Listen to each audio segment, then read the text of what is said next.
Hello, everybody. Thank you for joining me. My name's Matt Lewis. I'm Client Services Manager at City and Guilds Kineo. I know we've got a list of attendees, perhaps a little longer than everybody who's here so far. So I might leave it for just a minute, just to allow some stragglers to catch up. But we'll get started very shortly, and hopefully run you through successful retail LMSs, how to take stock of your training. So I'm hoping everybody can hear me. Just to make you all aware, you're on mute at the moment. Can I just ask, just sort of as a test, that's in the chat box on the right-hand side of your screen, if you could just enter a message there to say that you can hear everything that we're saying, and that will help us get started and avoid any technical problems that there might be.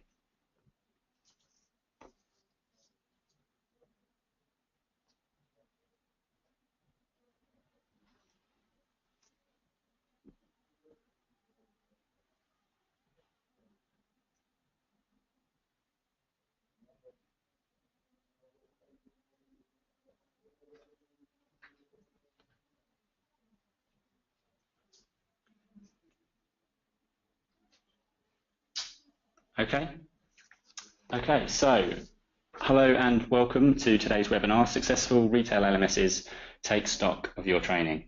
As I say, I'm Matthew Lewis, Client Services Manager here at City and Guilds Kineo. I'll be leading the webinar today, and I'll be using our experiences to examine some of the challenges faced by clients across the retail sector, and to discuss how a plethora LMS can help to address some of those challenges. In my role as a Client Services Manager, I'm responsible for the hosting and support of plethora LMS platforms for a portfolio of clients, many of whom are within the retail sector. So I'm also joined today by Steve McKenzie, who is a Solutions Consultant here at City and Guilds Kineo. Perhaps, Steve, can you introduce yourself? Yeah, thanks very much, Matt. Yeah, I've got two roles here at Kineo. I'm a solutions consultant, so that means that I introduce clients and prospects to the wide range of different services we have, not only at Kineo, but with our sister companies like the Oxford Group and the Institute of Leadership and Management, and with City and Guilds itself. So I work with clients to develop a solution for their needs right now and how that might change going forward.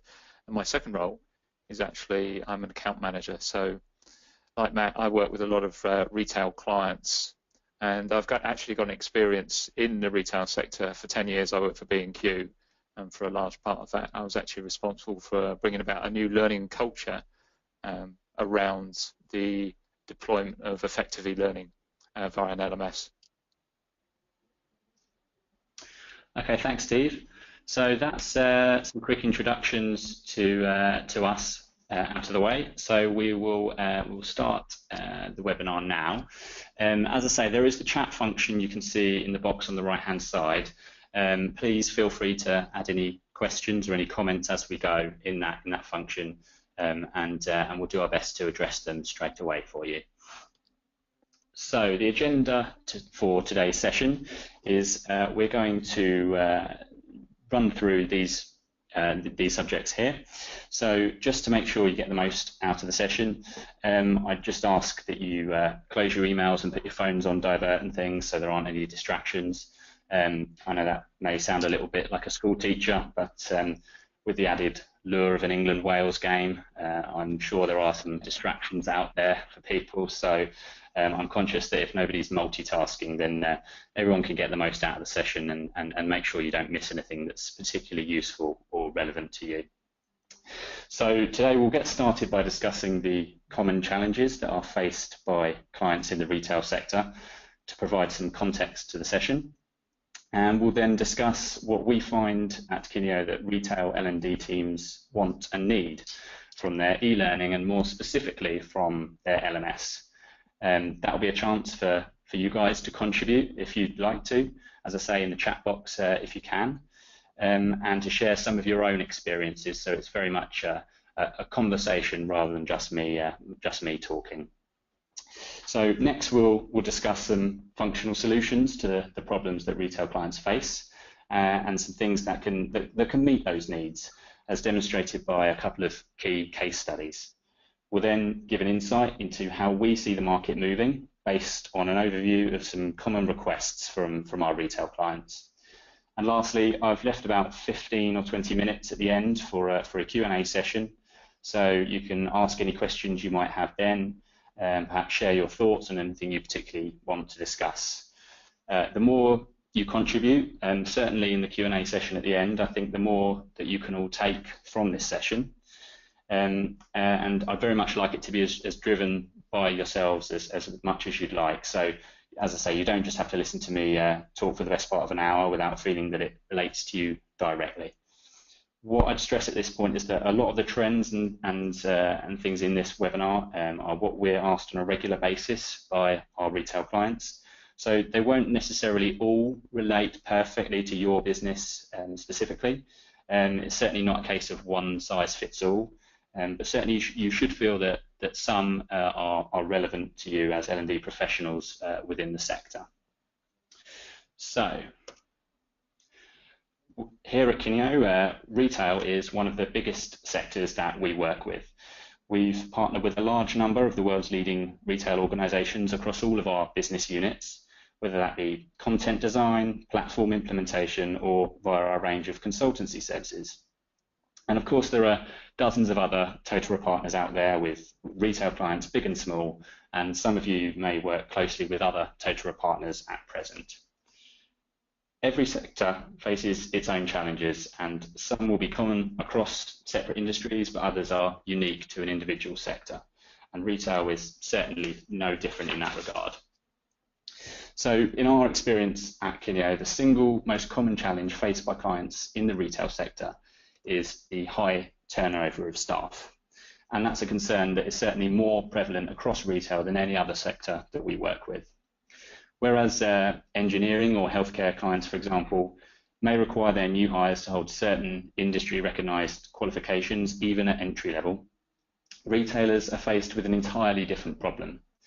Working on a shop or factory floor rarely requires a professional accreditation. So the vast majority of retail staff are young and or unqualified. They're often working part-time or on short-term seasonal contracts. And these entry-level personnel are looking to take the first steps into a working environment and gain transferable soft skills that they can use to best progress their own careers, whether that's with their current employer or with another organisation. Now, the idea of a job for life has largely been abandoned by the millennial generation, who make up the lion's share, as we say, of the retail workforce.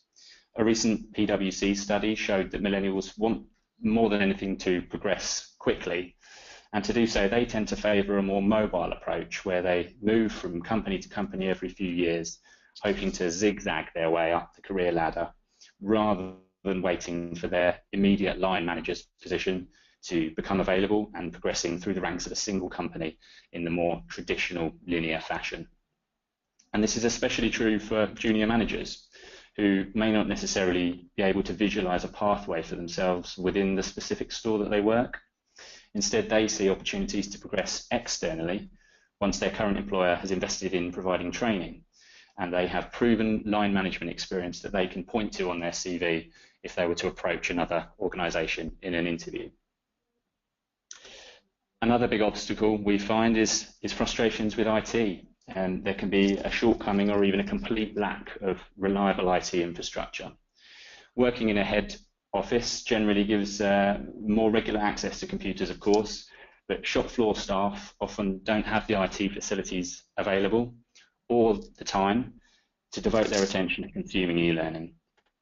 The recent Towards Maturity survey for the retail sector revealed that 59% of retail clients say staff have insufficient access to e-learning for it to be considered a worthwhile investment.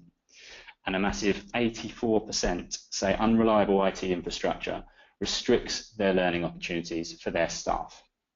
68% also thought that their L&D staff didn't have the technical skills required to administer and manage e-learning platforms or content.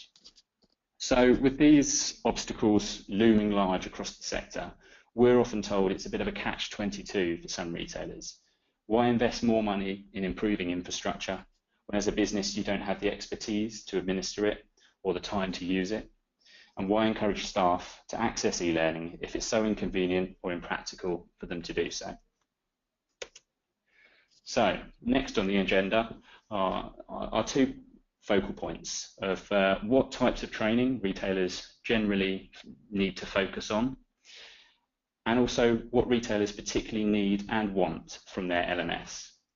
I'd encourage you to use the chat box, as I say, in the bottom right corner of your screen, and contribute your thoughts as we go along here. Again, the things that I've got on the slides here are very much general responses we've received from our clients. They may not necessarily all chime with you. You may have your own experiences as well, which we're keen to hear and discuss. So please do use that chat box to get involved. So, if there's anything in particular that drives you, as I say, do raise it and we'll try to address it. And if it's something that you find is particularly unique to your business, then raising it now can be of great use to you. We can follow that up separately. We can suggest how Totara can help you with that. Perhaps Kineo as a platinum partner can help you with that. And that might be of use to solve some of those problems that you might have. Of course, however, if you prefer not to discuss a particular problem in a public forum like this, Steve and my contact details were on the first slide, and they'll also be on the last slide today, so you can always send one or both of us an email to have a chat separately if you prefer to do so. So, in light of the challenges that we've mentioned, we find that induction and onboarding is probably the highest training priority for retail L&D teams. When you're facing that high turnover of staff, especially at peak seasonal periods like over Christmas, it's vital to get those large numbers of new hires up to speed as quickly and efficiently as possible. Secondly, we have compliance training. Now that retailers often share accountability for the compliance of their suppliers as well as their own staff, we're seeing a huge increase in focus on robust compliance training amongst our retail clients. We've even seen some clients implement separate supplier or contractor microsites using audience visibility or even multi-tenanted solutions to ensure they can have overall oversight of supplier training whilst ensuring the main bulk of content is properly segmented for their internal employees. And lastly, we find there's often a focus on product knowledge, particularly amongst specialist retailers who require their staff to be able to advise their customers on product ranges or who rely on other retailers to on-sell their products. That's obviously key to the business model of these types of retailer. A clothing retailer will almost certainly have e-learning regarding product lines and trends to enhance customers' experience in store with better knowledge and service. But there's less of a pressing need than, for example, an electronics retailer who might require their staff to advise a particular customer on which product suits their needs and their budget.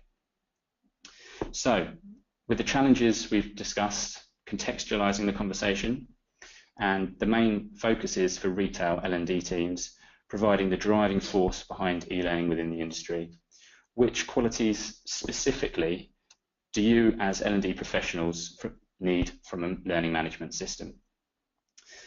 Again, I'll encourage you to contribute if you'd like at this point, and please don't think that I'm sort of telling you what you want. It's very much a case that if you have something you want to contribute, you feel that drives you, then please do so. But as I say, in terms of what we hear from our clients on a regular basis, we see, regardless of specialism, that retailers tend to have quite similar requirements from their LMS. So if I kick off with a couple of examples, hopefully it will spark some contributions from yourselves. So often we hear that an LMS, in the most part, needs to be flexible. You have to be able to change and tweak things, whether that's functional change or just the look and feel and the theming of a platform, because the fast-moving nature of your industry means you have to be able to adapt quickly and to update content or change your approach based on the change you see both within your business and within the wider market. For that to be possible, the platform, of course, has to be easily customizable. Generally, A proprietary product which had been bought off the shelf to fit general needs isn't something that will offer the flexibility for your business that you need. As an example, Microsoft Office contains a fantastic suite of products that serve a very specific purpose, but you can't look in the code and make functional changes to those products to satisfy a need that isn't met by the standard off-the-shelf product. If the LMS you're using is a proprietary or modular solution that simply allows you to upload some content and slot in a logo or banner, it's likely that for most mid-sized and large corporate retail organizations, this wouldn't really be a viable option. plethora has the advantage as an open source platform of being greatly customizable and collaborative in its development. plethora partners are constantly feeding back new features and customizations they've built for their clients, and they send them back to TLS, who can assess the value of each suggestion, and if they deem it to be useful for the wider community, they then can be integrated into the core code for future version releases. In this way, every single plethora customer benefits from the development being done by their peers and by the wider community. We also see a regular need for the LMS to be scalable. For an organisation looking to dip its toe into the waters of using an LMS for the first time, there has to be the ability to scale up the solution if the strategic decision is made to roll out e-learning to a wider audience. One of my own clients initially rolled out e-learning on their plethora LMS for head office and shop floor staff only, and then after they'd settled in with the platform and felt confident that they could move forward, they decided to extend its reach to suppliers and distribution staff. Another client started out using the LMS to train UK-based staff and then rolled out to their European stores and back offices once they'd standardized the infrastructure and agreed on the internal processes within those areas. We also see that an LMS needs to be consistent in its theme and its message. This links back to that finding in the Towards Maturity survey, which said that retailers fear their L&D teams don't have the hands-on technical knowledge to administer e-learning or an LMS. If you're going to have lots of different administrators creating courses and uploading content, all of whom have different creative ideas or technical backgrounds, then the theme and the look and feel especially of your LMS can quickly become diluted or disjointed. plethora empowers L&D teams to create course templates that have been pre-designed for a specific purpose, so your course creators can upload content in a more consistent format, and you as a central L&D team can have peace of mind that you maintain overall control of the look and feel of your site without having to micromanage your administrators or overload your own plates by simply trying to do it all yourself. Lastly, we find that a key requirement for retailers is robust reporting, and similar to the requirements of the wider LMS as a whole, the reporting itself needs to be flexible and customizable too. plethora, of course, was spun out of Moodle core code when it was invented, and it was made for the specific interest of corporates, as Moodle didn't quite deliver everything to a blue chip company in the same way it did in terms of managing learning paths for the education sector. Reporting was obviously high up on the list of priorities and a driving factor behind the development of plethora as a standalone platform, and the same remains absolutely true today. So,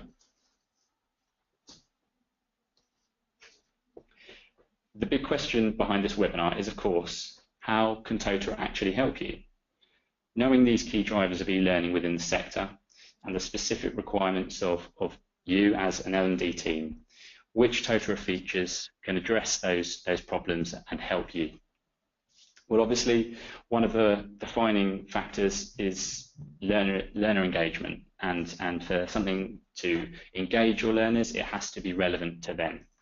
If you personalize a user's learning, it keeps them interested and engaged, and that can be easily managed by audience-based visibility and dashboards in plethora versions 2.7 and 2.9. Making some content only visible to users of a certain seniority within your hierarchy, for example, or within a certain business unit, means they don't have to wade through lists of courses that may have little or no relevance to them and wouldn't hold their interest. While some learning will always be mandatory, especially compliance training, encouraging users to choose their own training and development boosts engagement and inspires your learners to progress not just on a specific course, but onward and upward within your organisation. Similarly, audience-based dashboards enable you to change the overall theme of a user's homepage. For example, if you're part of a large organisation which has made a number of acquisitions which retain separate brand identities, or for segmenting content relevant to head office staff from shop floor, warehouse staff, or distribution centres. So it's at this point that I'd like to bring in a couple of case studies of 3 retail clients in particular who opted for plethora as their LMS and chose to partner with us here at Kineo in order to implement them. All 3 have addressed slightly different concerns or challenges from a different angle, which really helps to demonstrate plethora's value in how flexible and customizable it is as a platform. So, firstly, I'd like to touch on the partnership between Kineo and Tesco. Tesco opted for plethora over other learning management systems on the market, having been driven by some of the key themes we've discussed already, especially flexibility, consistency, and scalability. Tesco needed their LMS to meet the learning needs of over 400,000 staff. So one of the key criteria for Tesco from the perspective of their L&D team had to be the sophisticated management of learning programs. Kineo worked closely with Tesco to enhance the user experience through a set of high impact and customizable page templates. These simplified layouts were designed to be easily updated and to provide content and links that would drive demand and traffic to the site. One key additional requirement was for a user-friendly management tool to set up those training programs I mentioned for individuals, specific job roles or business units, and to manage reminders, mandatory learning, and re-accreditations.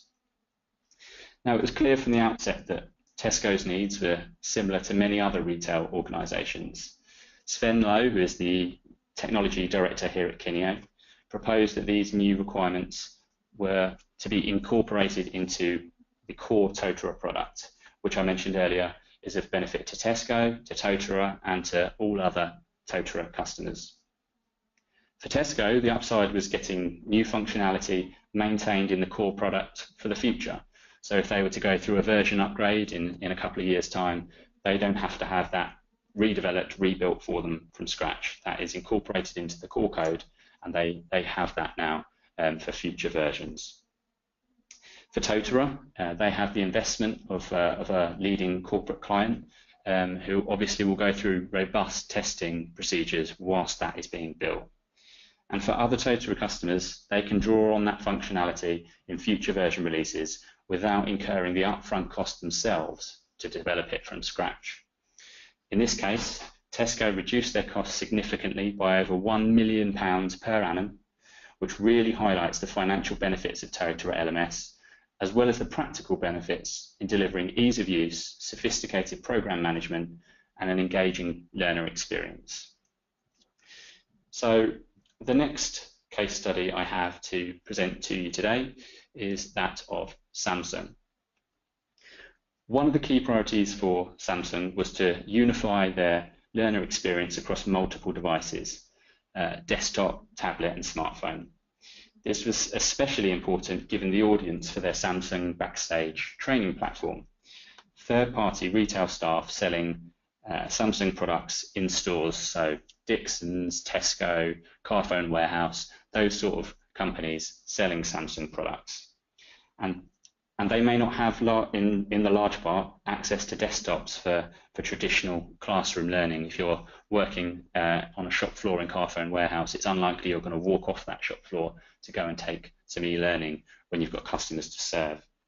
So Kineo partnered with creative marketing agency Iris Worldwide to create a unified, high-end, multi-device learning platform that could truly be considered best in class.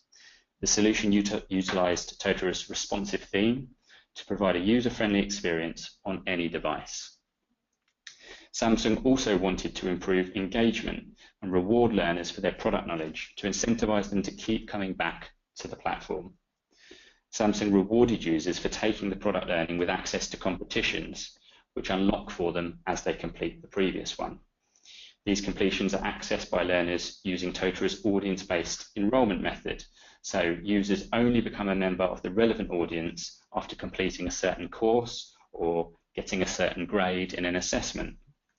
This provides a really neat way to create and unlock competitions for users. It gives them a learning path that helps them to see some progression through the site.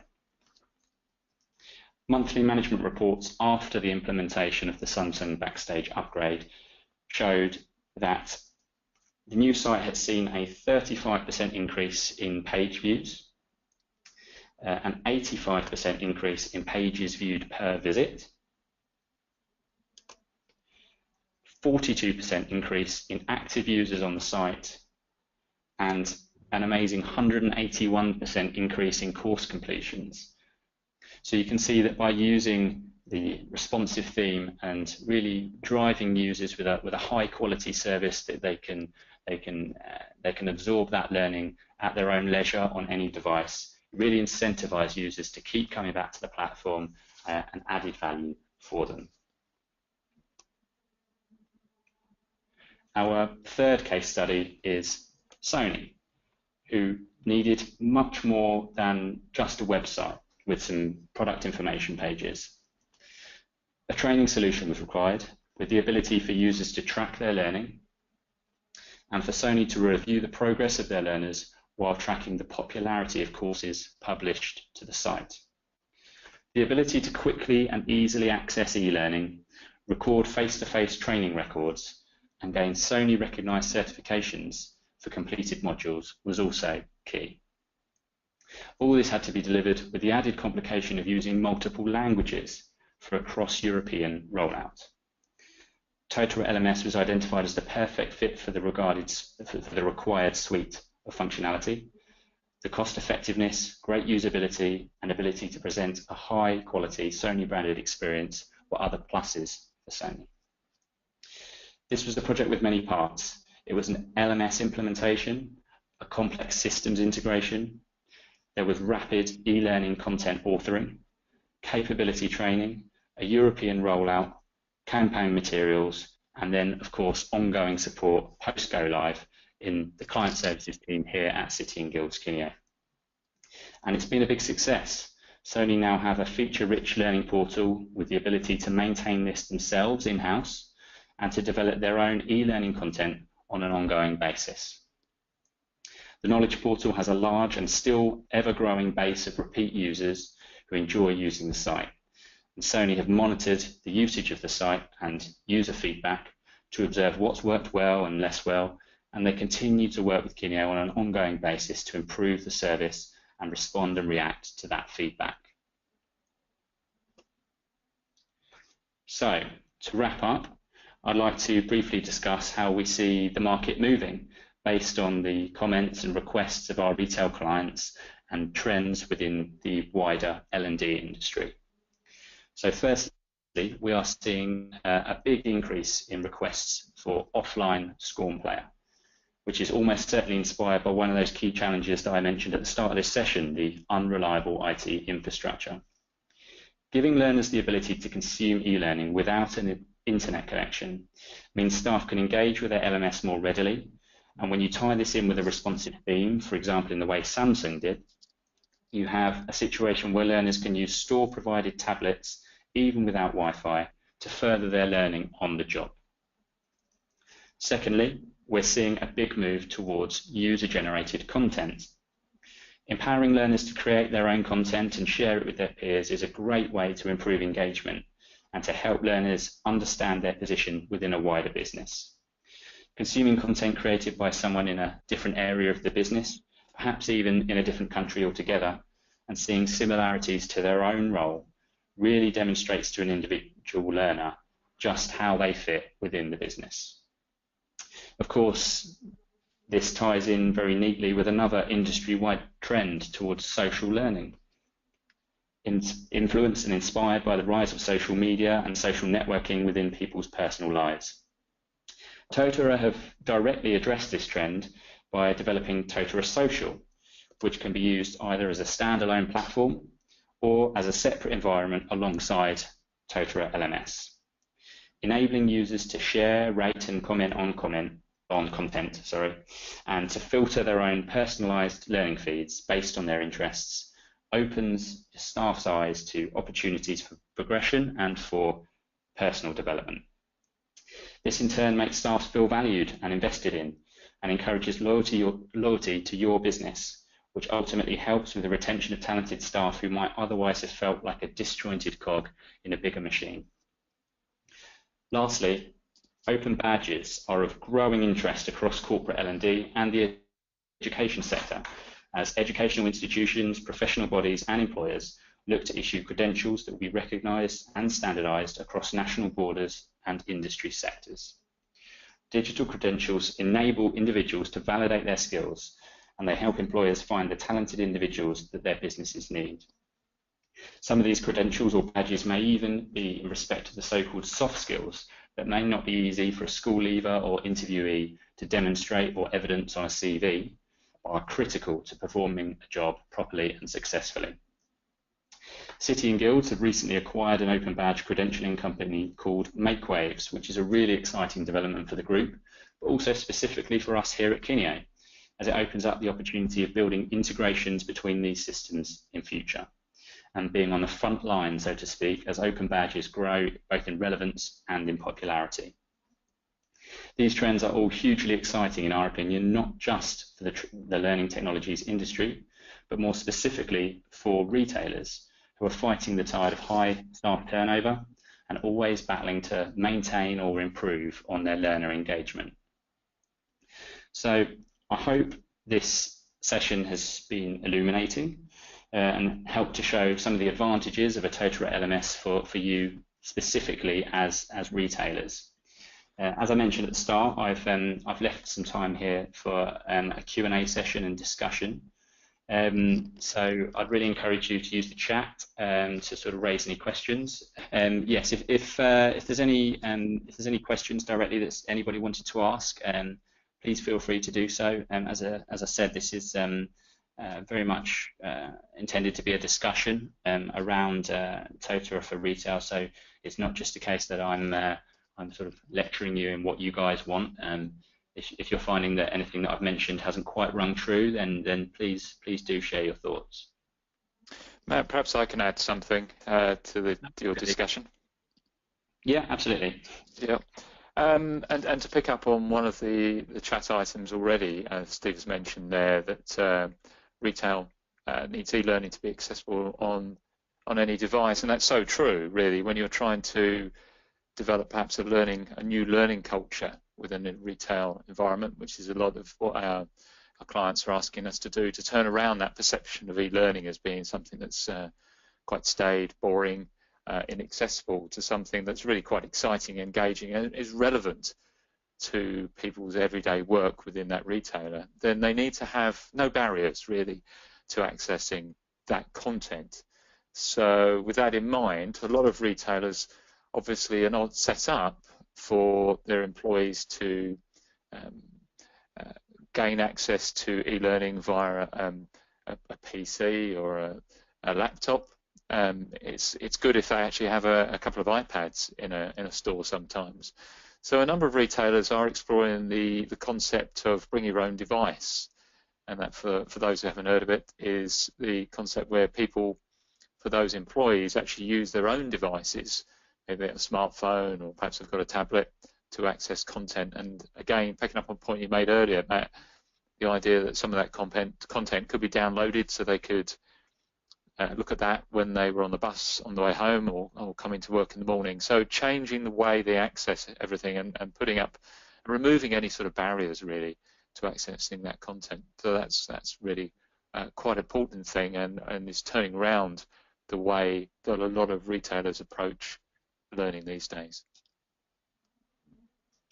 Yes, thanks, Steve. That's absolutely true. And then, as we say, I think that links with the example I gave of Samsung, who were very much trying to drive their learners to access their content via multiple devices. Of course, now everybody, as you say, has their own smartphone, their own tablets. it's very rare that you would find people sort of sitting down in a classroom to consume e-learning anymore, and having the ability to do that on the go via their own personal devices, as you say, is a big drive within the industry. Yeah, exactly. And I think it's reusing or using e-learning in a more flexible way. Gone are the days when people would sit down and undertake a course that they would learn all about a particular product, for example. The idea now is that undertaking a little bit of learning, perhaps as I say, on the way in on your bus ride or something like that, it's just the start of your journey to finding out about a product or a new product range. The idea would be that once you've got those basics, then you go onto the shop floor and you find out some more, perhaps from the shelf edge labels, from the product itself, perhaps from talking to other people who are working in that particular section. But you're developing your product knowledge, and it's ongoing really. It's not just that the e-learning delivers everything you need to know. Far from it. It's just that's the start. That's your way in really to finding out about the products. And then ultimately, when you know more about the products and you feel more confident about talking to customers, you can have what some retailers call a more meaningful or effective conversation with customers to advise them on what might be best for them. Okay, guys, I think possibly then that might be it if we're not having any more questions from anybody else in the webinar. So as I say, please do feel free to email myself or Steve or both of us if you have questions you want to pick up with us separately. I think there will be emails going out with recording of this session, and also the recent guide that Totara wrote for retail clients, which was sort of co-written with a number of Totara partners, and gives perhaps a little bit of a wider overview of the sector and how you can use Totara to really for the best needs of your business. So as I say, thank you for joining us today. Please do feel free to get in touch, and have a great afternoon.